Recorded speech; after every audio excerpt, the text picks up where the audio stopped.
Hello, everyone. I'm Jenna Paone. Welcome to Lit Chick on a Mighty Blaze. I'm so excited today to have Colleen Oakley with me here to discuss her fabulous new book, The Invisible Husband of Frick Island. Colleen, welcome. How are you doing? Thank you, Jenna. I'm doing so good. Thank you for having me on. Yeah, I'm so thrilled about this. I absolutely loved your book. It was such a delight. I mean, like just so fun. We're going to talk all about it. First, I want to just give folks just a little, give a little background info about you in case anyone's new to you as an author or to your work. And then we'll get going on questions. Great. So Colleen Oakley is the USA Today bestselling author of You Were There Too, Close Enough to Touch, and Before I Go. Her books have been lauded by People Magazine, Us Weekly, Library Journal, and Real Simple, and longlisted for the Pat Conroy Southern Book Prize. A former editor for Marie Claire, editor-in-chief of Women's Health and Fitness, and a proud graduate of the University of Georgia's Grady College of Journalism, Colleen lives in Atlanta with her husband, 4 children, and a terrier mutt named Baxter. Her latest novel, The Invisible Husband of Frick Island, has been named a Best Beach Read by The Today Show, Southern Living, Us Weekly, OK Magazine, EW, Pop Sugar, Country Living, and was chosen as the inaugural pick for Emily Giffin's book club. New York Times bestselling author Emily Giffin calls The Invisible Husband of Frick Island an utterly charming story brimming with heart and humanity, the hopeful book we all need right now. And New York Times bestselling author Emily Henry, who we love and who was on here to talk about people we meet on vacation and beach read last year, says this book is sweet, quirky, surprising, and altogether lovely. The Invisible Husband of Frick Island is everything I long for in a book. I fell in love with Oakley's sparkling prose, charming characters, and quaint island setting. This is a story I can't wait to revisit again and again. A must read. Colleen, welcome and congratulations. How are you doing? I understand you're in Maryland right now. I'm in Maryland right now. Yes, I had a charity event last night that I spoke at for some lawyer association that does pro bono work. So we were raising money for them. Really fun. And then we had real Smith Island cake, which I'm sure we'll get into, which Frick is based on. So that was just worth the flight to come up here. The worst part about doing these interviews virtually is if we were in person, I would be like, where's my cake? 100%. And when are we eating that? And that would be, the primary, as soon as I was like, I have to figure out if this is a real thing. And I ended up going down the Google rabbit hole of Smith Island cake. And now I may have to make that this weekend. Yeah. But first of all, let's just go back. Can you tell us a little bit about The Invisible Husband of Frick Island and what inspired you to write it? Absolutely. So I like to start with explaining a little bit about Frick Island so understand the setting, because it's a huge part of the book. So Frick Island is this very small remote island off the coast of Maryland. In the middle of the Chesapeake Bay. You have to take a boat to get there, 45-minute boat ride. And there are about 96 people that live on this island. And one of them is Piper, my main character. And Piper is a newlywed, and she unfortunately loses her husband, Tom, to a boating accident. And she is in such grief, obviously, over this loss that she wakes up one morning and continues to live her life as though he is still alive right beside her. The townspeople are not quite sure what to do about this solution. As we all would be. Yes, they decide to embrace it and go along with it, waving to Tom, the invisible husband, as Piper is out, walking the streets of the small town. And this is all fine and well until a very ambitious reporter named Anders comes to town and decides, sees this happening, sees the entire town interacting with a man who does not exist, and decides this is going to be the big break for his podcast. He wants to do a story on this, and he starts unraveling quite a few secrets in the town that perhaps the islanders would rather him not unravel. I love it. It's the concept of this is so great. And I know we're going to talk a little bit about how you seem to have a penchant for kind of these very unusual situations and reactions to events, which is just so cool. I mean, this is perfect book fodder. The idea of a woman who's grieving so badly that, she creates an alternate alternate reality, and this good-hearted like town, out of concern for her well-being, just goes along with this. And it does make perfect sense that this would be like a podcast right. topic. Like this is exactly, like, you can see this being this number one podcast thing. Now, Frick Island is based on the real life Smith Island, which I understand that you have a personal connection to. Can you tell us a little bit about your history with Smith Island, and where, what was the decision point of, like, when you were like, I'm going to write a novel about this? Was this I need to write a novel set on a fictional Smith Island, and like, I will wait until the story comes? Or did the story come to you and then you were like, this story needs to be told here? I'm so interested in of that process, and I want to hear about Smith Island. Yeah, both. So about 20 years ago, my grandparents, who lived in a small town in Maryland called Salisbury, my sister and I went to visit them one summer, and they said, we have to take you to Smith Island, which we had never heard of. I think most people in the United States do not know this place exists. It's so remote and tiny and isolated. And so, we took the little boat over there, and I was, I think, 20, 21 at the time. And I had been all over the world. Luckily, I was very lucky to have grandparents who took us on these amazing vacations. And it was truly the most eccentric, kind of fascinating place I had ever been to. The people who live on Smith Island, they're Americans. They live in Maryland, but it is an existence that is just so far removed from yours or mine. I mean, they call it the island out of time, and it's truly like going back in time when you go to this island. So I think ever since stepping foot on it, even before I knew I was going to be a novelist, it just felt in the back of my mind like a place that called out to be a novel setting. You know what I mean? Yeah. So it's always it's a place I never forgot. I always kind of thought of it. And when I landed on this idea, it was almost immediate. I just thought, because I needed an isolated, remote town for this kind of group delusion. Yeah. Where can you keep up this place? And it should be noted, like, the town doesn't really have reliable internet or they go along with it. Yeah. So and I just immediately thought, oh yeah, of course, Smith Island, and I fictionalized it for various reasons. But yeah, always knew. And Piper's situation is based on you were inspired by a real circumstance as well. Can you talk a little bit about that, and how that, like, when that story kind of, entered your consciousness? Absolutely. And some of you viewers might remember this. It was a pretty big news story, I think about 4 years ago. A woman out of Australia who, older, she had been married for, I think, 30, 40, who knows, 50 years, long time. And her husband, unfortunately, died of natural causes in their home.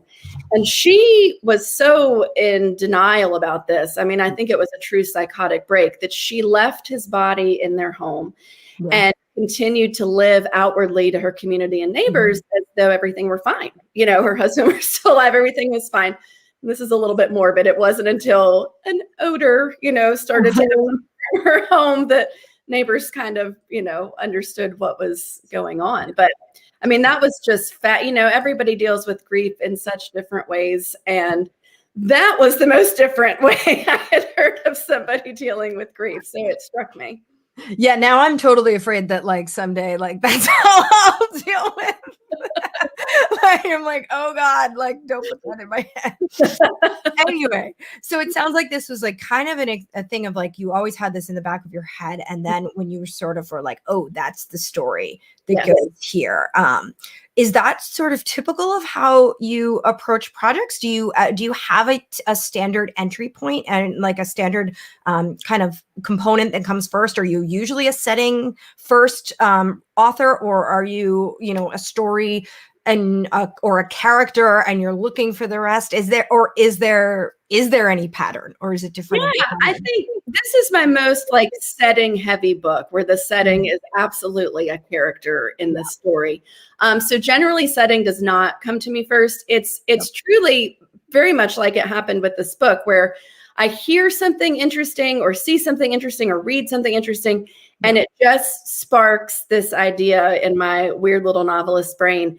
And then it steamrolls, it snowballs. And when I cannot stop thinking about it, and it has to be something very unique and unusual that I have not heard of or seen in the book before. Yep. And it has to be like, I have to have this feeling of, I don't know if I can pull that off. Like that's really bizarre. And I don't know if I can ground that and make that believable for a reader. I like to rise to that challenge.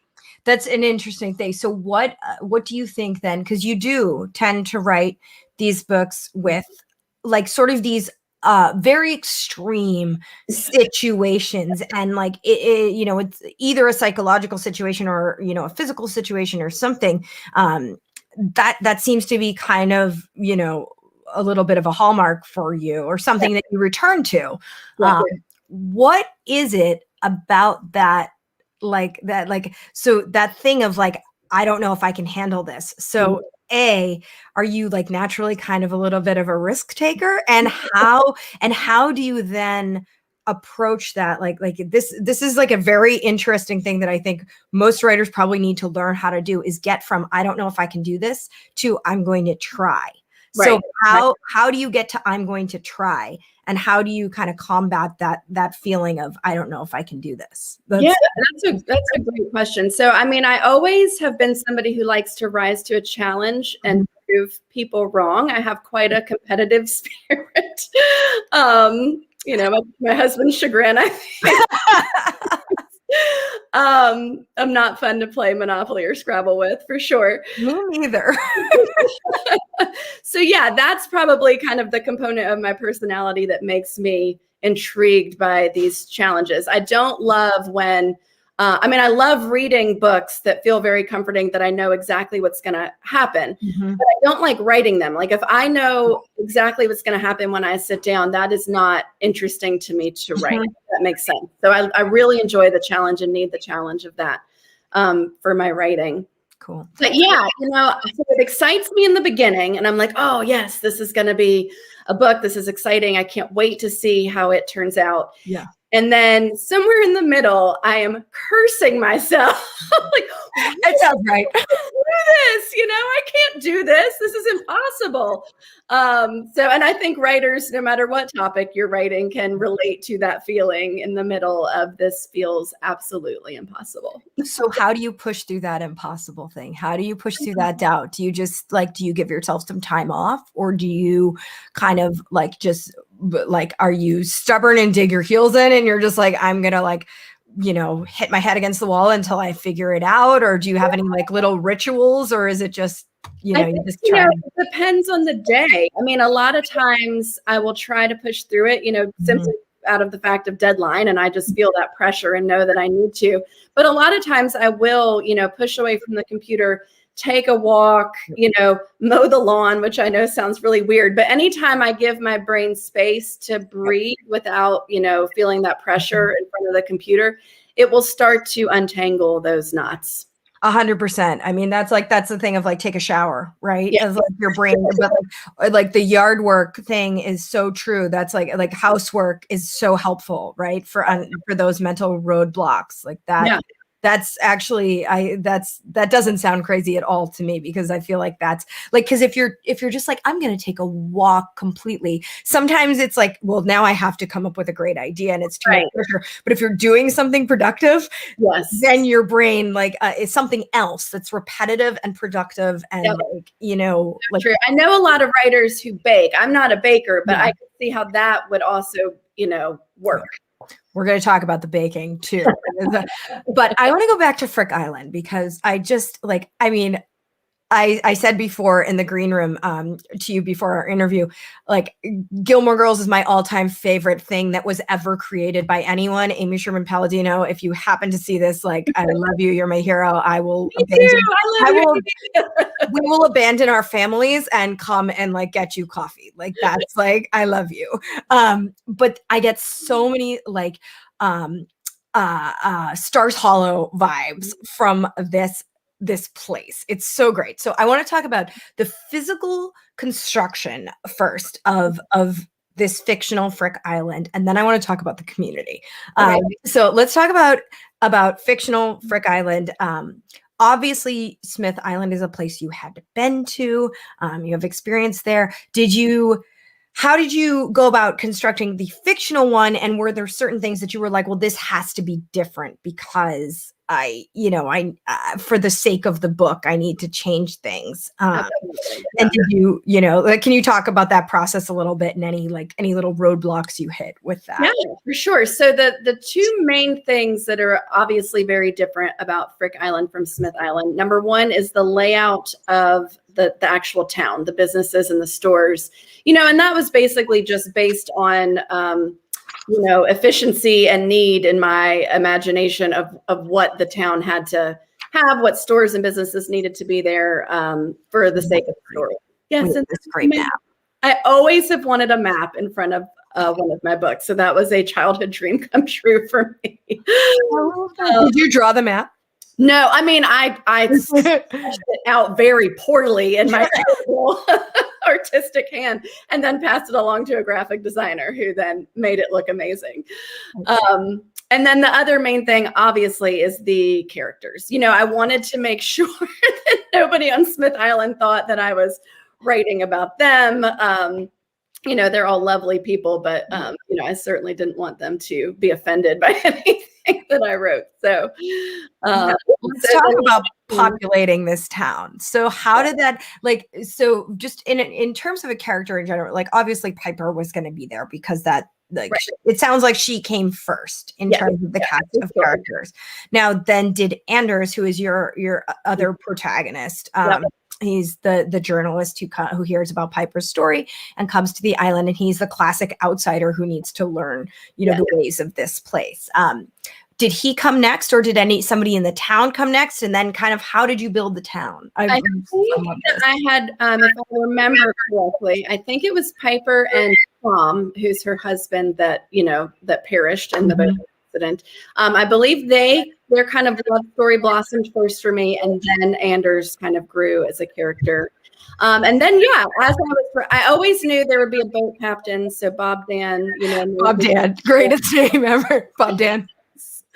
And then, the bed and breakfast, because Anders needed somewhere to stay. So the O'Leckies, Pearl O'Lecky.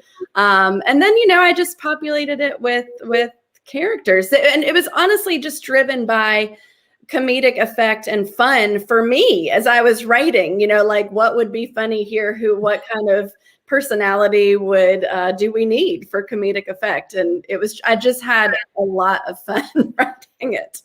You can tell. I mean, it's such a fun book to read, and it's the concept is devastating. I actually was like, oh God, am I gonna be really sad? But the idea of and it's no surprise Tom is dead, because Tom is dead on page 1. Or at least he's lost at sea. Yeah, he's not there. Presumed dead, and and which maybe he's not, folks. I don't know. You'll have to read it and find out. But Piper is, really, really steeped in misery, and yet this book is not in any way depressing. I think you touch you really touch at the reality of grief. I don't think you shy away at all from the emotional depth of grief. And yet the book is so fun. So how do you balance that? How do you walk that line? Because it's a tough line to walk. And you do it really well. I think all of them, I really want to walk that line, because I want to write books that are hopeful and uplifting, right? But still have some emotional depth. But I don't want you crying and so sad and maudlin on every single page. So I just really try to inject humor and, some call it gallows humor. But I think that that's really one of the ways that I deal with grief and hard things in life, is looking for the funny and the humor, because life is so bizarre and so weird. And so, it's just natural that I do it in my writing. Yeah. And this book in general is sort of how those moments, it's a lot about how an incident something devastating can stop your whole life. And like, what happens after that lowest, most tragic point, the thing that you've always feared happening? Right. What happens if it happens? Right. And how do you possibly pick yourself up and move forward? And I mean, this is such a great book for right now, especially like we've all gone through this like collective trauma of this pandemic. We're still going through it. We're still dealing with this. And, you know, how do you move forward? I mean, we say normal, but it's not normal. It's a different normal. And how do you move forward from that? And really what it comes down to is resilience. And I guess what is resilience, and how do you cultivate resilience? I mean, it's a great question. I think it's something we're all trying to figure out. But for me, it's, you know, I like to say it's finding the hope and joy in the journey and not despite of the journey of pain. Do you know what I mean? Like you have to be able to, and I'm always been a naturally optimistic person anyway, I think maybe to a fault. But, you know, always trying to find these sparks of joy and hope, even in like the midst of just the worst pain. You know, it's hard to do. And that's not to say you don't certainly go through the pain and feel the pain. I mean, you should. That's part of life too, is the highs and lows. But knowing that you can come out of it and that there will be hope and joy again. And yeah, I certainly didn't plan for this book to come out now and have it be, you know, but I do think it's kind of perfect timing because people are looking for that hope and that. Did you begin it before the pandemic then? I did. And I actually finished the edits, thank goodness, right before the world shut down. As my world shut down and I was home with 4 children for 6 months, and there would have been no working. So the timing worked out really well on that. Wow. Okay. This is, I mean, there's so much to unpack there too about like your experience. Like tell me about that. Like that's a book right there, is the 4 children at home. But I want to go back just a little bit before we move on to character again, and kind of how you constructed. So you had Piper, and it seems like she was at the heart of your story. And then, like you said, you had Piper and Tom, and then you brought Anders into the fold. And you alternate points of view between Piper and Anders and some of the other community members, which is really fun. I love getting to like get in their heads. Was that something you always planned to do, or was that something that kind of unfolded as you started working on the book? And if so, kind of how did you decide who was going to tell what part of the story and when? Yeah, it was kind of organic as the story unfolded because, you know, there is a little mystery involved with Piper and Tom. You're not quite sure where Tom is or if he's dead or what exactly is going on. And because of that, you know, I couldn't have you in Piper's head too much, right? Like I needed you to see their love for each other and kind of understand her life on the island, but it needed a lot to be from Anders, you know, fish out of water point of view to get like the whole of what is actually going on this island. And then I love to bring in the other characters on the island, I think just to give a really well-rounded feel of who they are, how they feel about what Piper's doing and what's going on. You know, just to get like a whole big picture view of the story.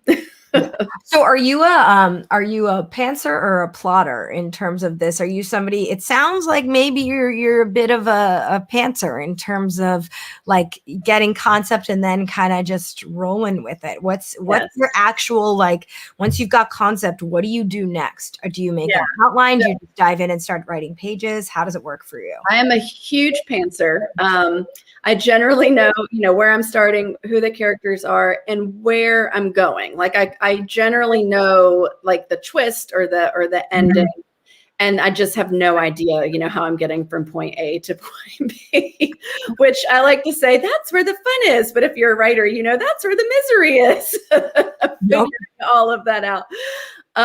So yeah, and then that's, you know, that's my very inefficient process. I sit down and I write a bunch, and sometimes I have to delete a bunch because I've just taken it in a completely wrong direction or, painted myself into a corner and I've got to fix it. But yeah, I mean, it's really the only way that works for me. Like outlining just absolutely does not work for me. I wish it did because it sounds like a much more efficient way to write. So what was the timeline like for this book from beginning concept to finished product? Yeah, it took me about a year to get a pretty solid draft. And then, edits were about 3 or 4 months. So it was about a year and a half to from beginning to end. Do you have a routine?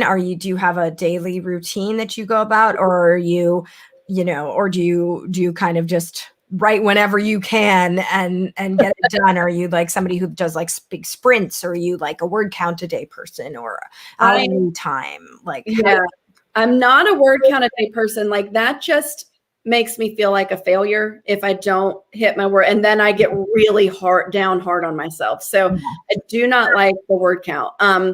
I just make sure I work every single day, Monday through Friday. I do take weekend breaks unless I'm like really pushing up against the deadline.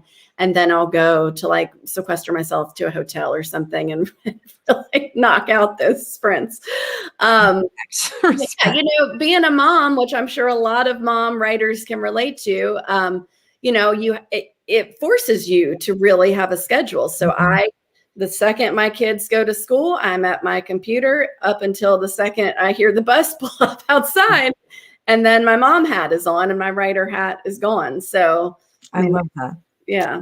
I mean, I'm a new mom, and everyone who watches always hears me like, I was again joking in the green room that I use this as like my mom therapy, and like, like encouraging me that it's like possible to do this as a mother. And quite frankly, like I was in the music industry for years and years and years. And one of the reasons I transferred into the book industry is because it's a more sustainable life for a creative person, a writer who also wants to have a family, because you really can't necessarily work on a book like 10 hours a day all the time. I mean, you'll go bananas. I mean, some people I'm sure can. I can't do that. But, and I hate the question of like, how do you balance work and family? Like, I really hate that because nobody asks men that. But at the same time, I do think we have to have these conversations because so many women out there are sitting there going like, I feel like a failure. How can I do this? And like, what is the way forward? So how do you think being a mother influences you as an author and vice versa? Like how does that impact your life? Those two big things in your life. Yeah. Well, I mean, like I mentioned, like for me, who before I was a mom, I am a fully disorganized, scatterbrained person. Like that, I am your typical creative mind, like if you took a look at my office, you would die. Like it's always like, how do you find anything in here? Yelling at the kids to clean their room. This is so, this doesn't work in your office. But so having kids has forced me to be regimented and scheduled because otherwise I literally wouldn't get anything done. So in that way, it's had a major effect on my life. But, I honestly think the second component of that is I feel wildly lucky in that I have a hugely supportive partner. And I think if you don't, and for me, I'm like, how do single moms do this? Like, I don't know. Imagine. So, he just is equally doing laundry and dishes and, letting me go on those sequestered weekends when I have to, and just picks up, he knows the schedule as well as I do with and in fact, I think he's actually better at it, which I feel the same way. Like my husband is so much more of a natural parent than I am. Like, I'm like, oh, you are just okay. All right. You're good at this. I'm just going to. Exactly. So yeah, I mean, so I just think that's a hugely important component that we should talk more about, and like my husband's men. Talk to men about this. Like, how are you helping balance your family? Absolutely. And to companies too, because to that point, my husband's company is very family oriented. So they think nothing of it if he has to leave at 2:30 to do kid duty all afternoon. He can still be on calls and whatnot. Like he's still available because I have a book event or I have, an interview or whatever. And so there has to be that equal where both people can be flexible to do childcare so that everybody can do their jobs well. 100%. I couldn't agree with you more. And I think if it's one thing this pandemic has taught us, it's that this old way of just expecting women to shoulder the burden of everything is just not working anymore. And again, like organizations and companies need to understand that people have lives. Like it's the idea of like, you're expected to work like you're not a parent, and parent like you don't have to work. And like, that is, I think that's great. I always like to get these stories out there about how people are doing it and the positivity of like, it is possible. It's all of these things. Anyway, we'll move on from parenting and back to your wonderful, wonderful book. I want to talk about Frick Island cake because so in the book, so food is obviously I'm a sucker for a book with good food in it, and your book has good food in it, and like I do find that readers often are eaters as well. Like we love food. I don't know what it is, but Frick Island cake sounds amazing, and it's based on the real Smith Island cake, which again I had to go and Google and found my recipes for, and I might have to make. You said you're not a baker. Are you? Does food? What kind of role does food play in your life? And let's talk about like the inclusion of the Frick Island cake. And can you tell everyone out there a little bit more about this? Absolutely. So I am not a baker. I am a cook. I love to cook. I love to eat. I mean, I really live to eat. Me too. Me too. I'm so excited about food. And in fact, when my grandparents took us to this island for the first time, the thing my grandmother said is, we're going for the cake. Like that's the reason. So I get it from her. I love your grandmother. Yes. So yeah, I mean that, of course, when basing Frick Island on Smith Island, I had to include this delicious cake, which is a 10 to 12 layer. The original flavor is just a yellow cake, 10 layers of yellow cake, and then this amazing boiled fudge icing. So it's like this thick chocolatey icing. And I'm a big, like I eat cake for the icing. So if you're that kind of person, then it's the icing to cake ratio that is so divine in this cake. It sounds very Boston cream pie without the cream, like except like more like it's that I love the thin layer thing with like more, because I'm like you, like I could just eat icing, like I could just have like a bowl of icing. Absolutely. Which is disgusting, but fabulous. But fabulous. Oh, it's so good. So obviously, like you've been making it. Have you made it like yourself? Doesn't that make me terrible? I have not made it. My sister wonderfully made me a cake when she lives in Charlotte. I went to visit her. And she made one. She's a great baker, but you can order it. So I've ordered, like, I think I'm keeping this cake company in business because I've ordered so many. SmithIslandCake.com. They will, dry ice, freeze it, ship it to you. And it is phenomenal. You can get it in 2 days. So that's what I do because I don't bake, and it's just so much easier. I like to eat it. So I just have it shipped to me. But I'll be right back. I'm just going to order my cake. Exactly. It also sounds like it's funny because so I have a lot of connection to the Maryland area, to Maryland. And it sounds a lot like burger cookies too, which I don't know what that is. You know what burger cookies are? No. Oh, they're a Baltimore thing. They are amazing. They're these like very soft like cookies, like they're more like little cakes, like they're round. It's kind of like a reverse whoopie pie, if that makes sense. Like, but it's like a chocolatey ganache, like it sounds like the Smith Island cake frosting, and they're called burger cookies, BERGER, and they're so good. And like everyone I know that like has had a Maryland wedding, or like you always get burger cookies, and like when my friends go down to Maryland to like visit their families, they always like bring back burger cookies. And burger cookies are just like, I used to have my best friend and my sister and my now sister-in-law actually like send me burger cookies up here when like before, because one of my best friends from college is from Baltimore, and got ingrained with all of the Maryland people through her, and it's really they're so good, and they sound amazing. I'm going to order some. So now when you go to Maryland, you have to get burger cookies and Smith Island cake, right, hon? Like I also love the accent, like the hun, like you can the water, like you can really hear that, like that accent that just just goes through everything.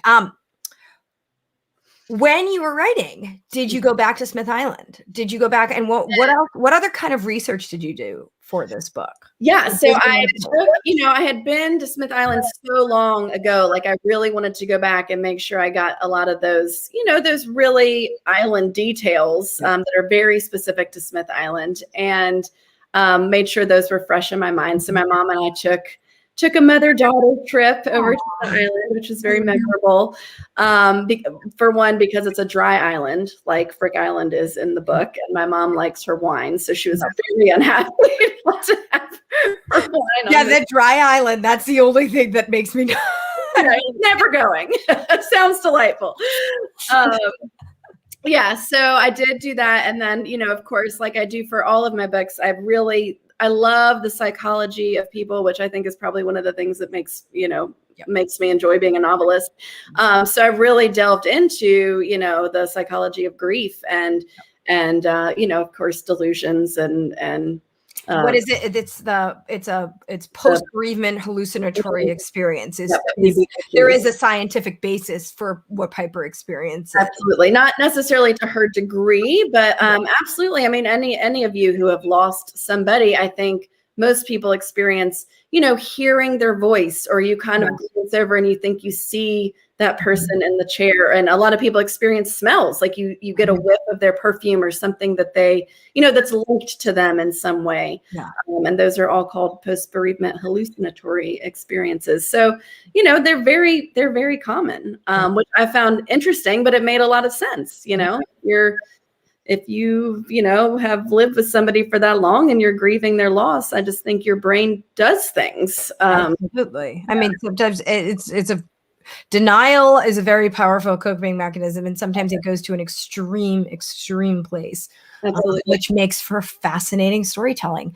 There's another big thread in this, in your book, and it's a central component of your book, which is the idea of both climate change and sort of the encroachment of modern society on older ways of life. And I love that you kind of you deal with both issues.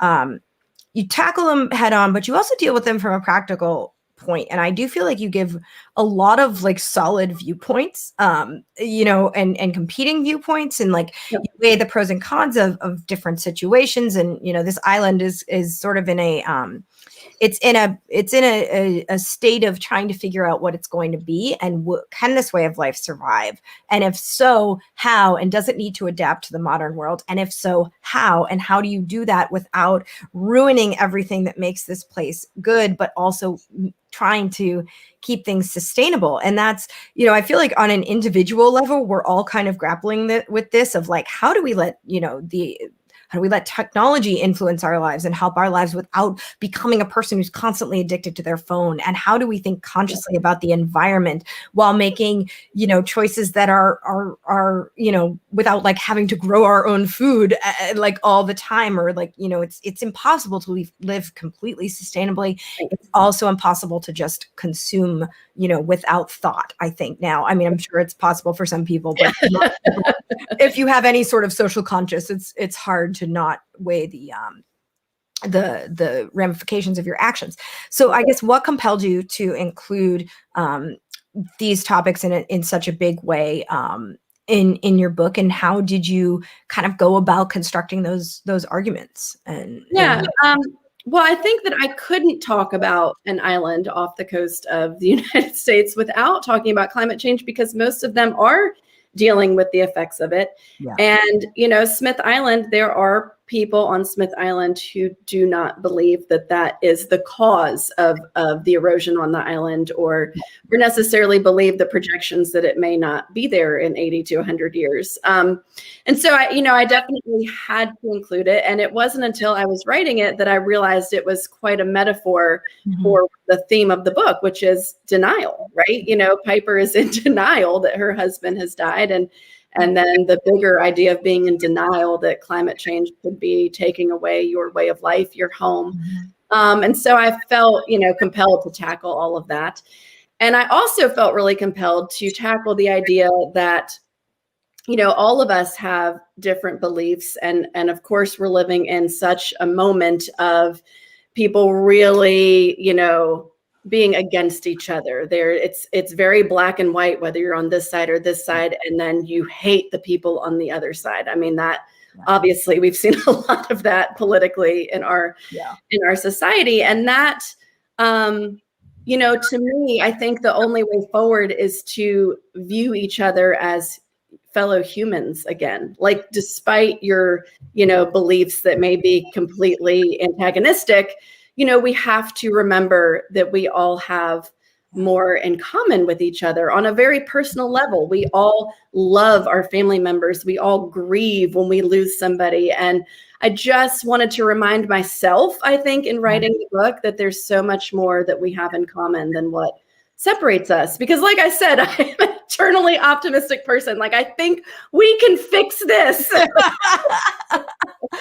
I love it. I mean, look, if there's anything we need, it's relentless optimism, right? It's like I'm the same way. I mean, I'll always go back on my darkest day to relentless optimism and faith in our fellow human. Instead of immediately judging and seeing the worst in somebody, like faith that they are acting in good faith, even if maybe they don't have the same knowledge that you have, and that they are acting in good faith.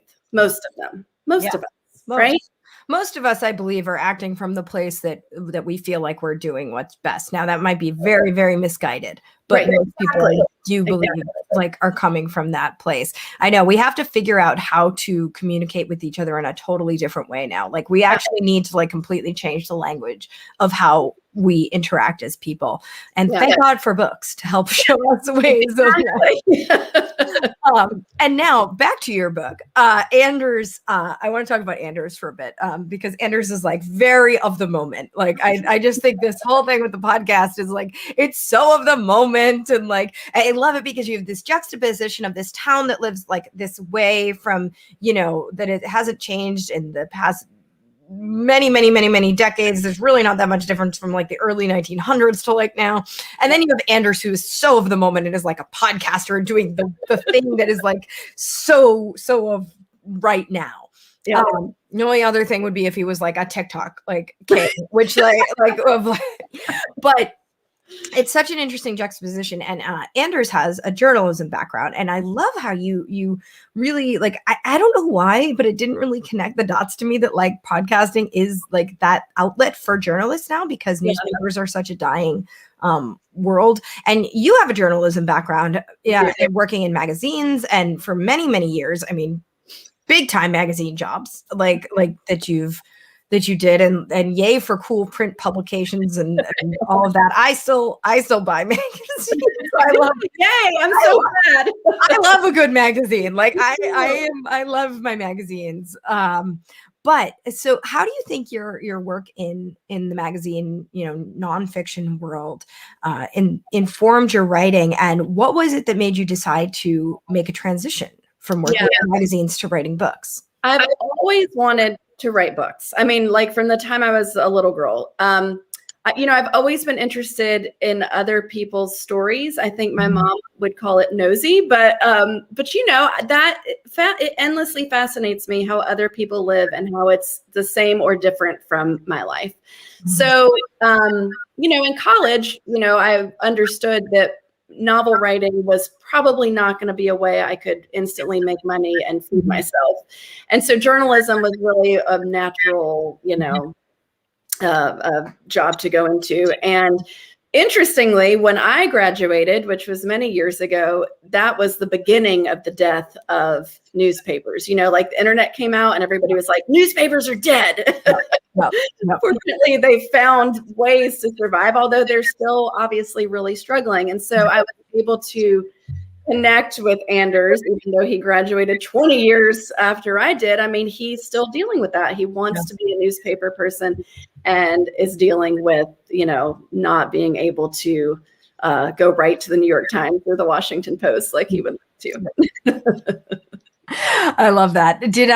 Was there any challenge because both Piper and Anders are young, and they're very young. They're in their early 20s, and which is funny because sometimes reading it, I was like, oh yeah, this woman's is 35 because I'm 36, and that's what I do. I'm like, oh, she's my age. Like, automatically, any book I read, the characters are my age. It doesn't matter where they are in the spectrum. But was that any bit of a challenge to write in a different, like, kind of age demographic? Do you always do that? Do you you did that too. You do that in the reverse with the townspeople who are generally much older, and like, how is that switching from kind of different places in life? Yeah, I think it's much easier for me to write in the early. I still feel like I'm in my early 20s. Don't we all? I mean, I really remember vividly, how that feels, that naivety and the idealism and the optimism and the, Anders thinking that he's just going to go out, obviously, and graduate from college and save the world and win a Pulitzer doing it.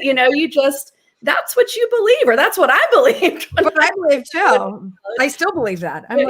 So it was very easy to kind of fall back into that, headspace. I love that. Yeah. We all do that, right? And we're all like, I graduated from college like 2 years ago. And then you're like, no, it was not 2 years ago. It was quite a while ago. I love this. Your book is so wonderful. We only have time for a couple more. If anyone has any questions for Colleen, gosh, I forgot to say this at the beginning, but feel free. I'm going to go back and try to find a couple. But while I'm doing that, how different is this published version from your original concept? Is anything wildly different, or is this? One thing is wildly different. It's funny that you mentioned the podcast, because when I first came up with the concept, I mean, I'm truly a dinosaur, I think, in a lot of ways, in that when I graduated, I didn't know podcasts weren't a thing. So when I first came up with this idea, Anders was going to be wanted to write this story and pitch it to the New York Times, which would have been like my ideal dream thing. Yep.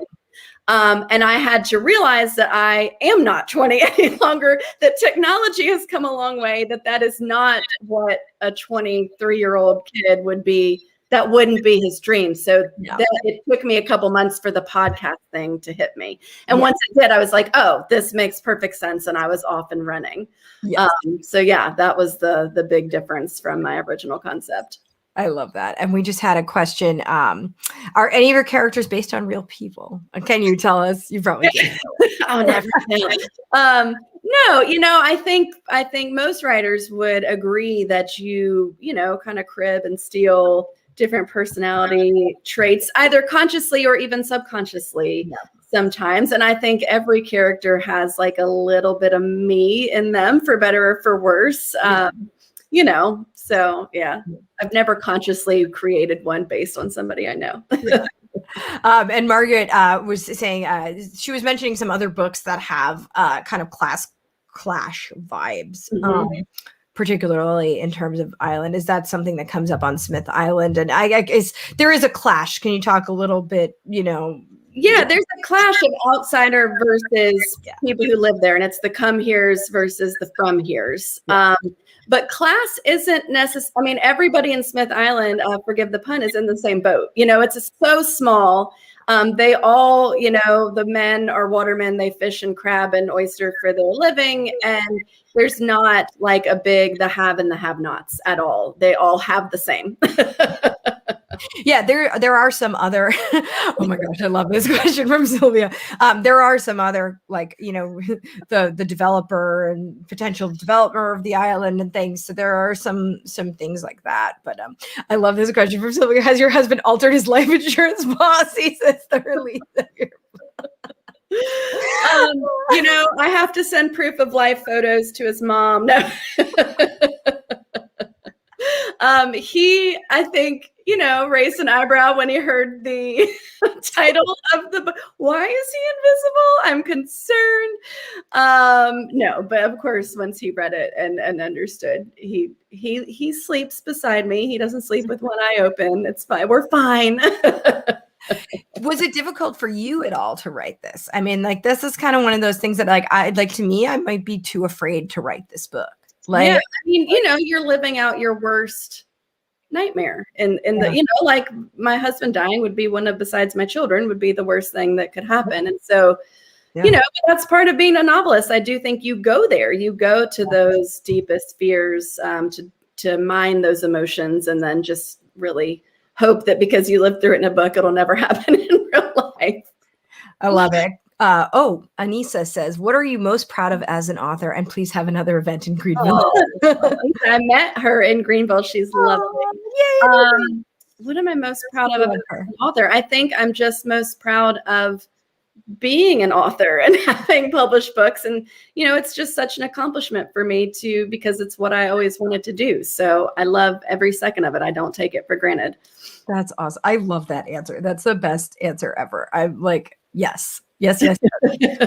What do you hope that readers take away from The Invisible Husband of Frick Island and from your work in general? Yeah, I think for this book specifically, it's really, what we were talking about, that sense of humanity, community, realizing that we are all in this together and that we have to find a way forward together. We have to be able to bridge these gaps between us in our country and in the world, but specifically in our country. And I hope that people come away with a sense of hope and humanity and ideas to do that. But yeah, in my books in general, honestly, my biggest hope is for people to connect with them emotionally, whether you're laughing, crying, want to throw the book across the room. If you've connected, then I feel like I've done my job as an author, and that makes me thrilled. I love that. What are you working on now? Just finished my next book, the first draft that comes out February 2023. So we have a little time. It's called The Mostly True Story of Tanner and Louise. And the very quick elevator pitch is that Louise is an 83-year-old suspected international jewelry thief. I love a jewelry thief. You gotta love a jewelry thief. Also an Asian jewelry thief. Perfect. Tanner's a 21-year-old college dropout that ends up being a caretaker for Louise and would rather be doing anything than caring for a geriatric woman. They end up on the lam from the police, and Tanner is trying to figure out who Louise actually is. Oh my gosh, I love that. That sounds great. We can't wait for that.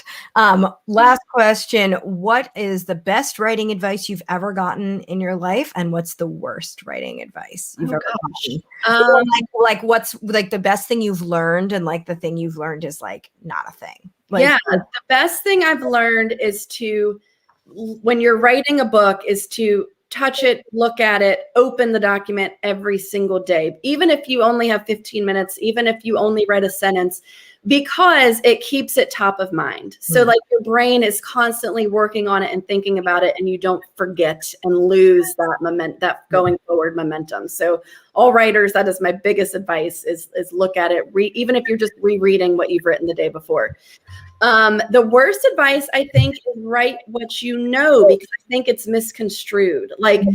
Like, yes, you can build on your experiences and mine them for your novels, but you also have to stretch and challenge yourself and do research for your book to write something really compelling, I think, unless you have a wildly fascinating life, which I do not. I love this. I don't know. You sound like you have a pretty fun life. Like, I don't know. I feel like I want to come hang with you. This has been anytime, please. This has been such a delight. As long as we go to Smith Island and eat the cake and maybe just sneak some wine. We'll bring our wine. Like a water bottle.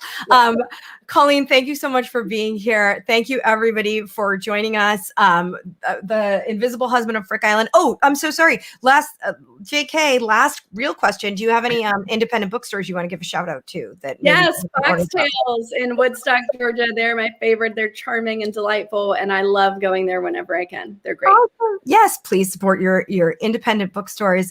Pick up The Invisible Husband of Frick Island. If you haven't, you will not be disappointed. It's just so uplifting and heartwarming and lovely. Congratulations, Colleen. Thank you to everyone for joining us today. And next week we will have Suzanne Park on, which is fun. She's rom-com release. She does YA as well, but she's going to be talking about her new rom-com release. I'm Jenna Paone. Thank you for joining us on Lit Chick, and thank you, Colleen. Thank you so much, Jenna. This was so fun. This was